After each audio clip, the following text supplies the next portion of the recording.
नमस्कार मंडळी, आज मी बनवते आहे मुगाच्या डाळीची भजी.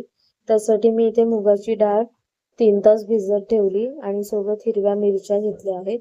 हे दोन्ही आपल्याला मिक्सरला बारीक वाटून घ्यायचं आहे. थोडंसं पाणी सुद्धा ऍड केलं मी आणि हे बारीक व्यवस्थित वाटून घेतलं.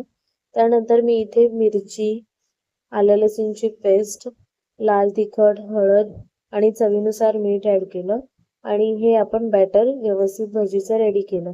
त्यानंतर मी इथे तेल गरम करत ठेवलं मीडियम गॅसवरती. तेल व्यवस्थित गरम झालं की चमच्याच्या साहाय्याने मी इथे एक एक करून सर्व भज्या ज्या आहेत त्या सोडून घेतल्या तेलामध्ये. भजी बनवताना गॅसची फ्लेम मीडियम ठेवायची आहे. त्यानंतर एका बाजूने भजी व्यवस्थित भाजली की आपल्याला दुसऱ्या बाजूने पलटी करायची आहे.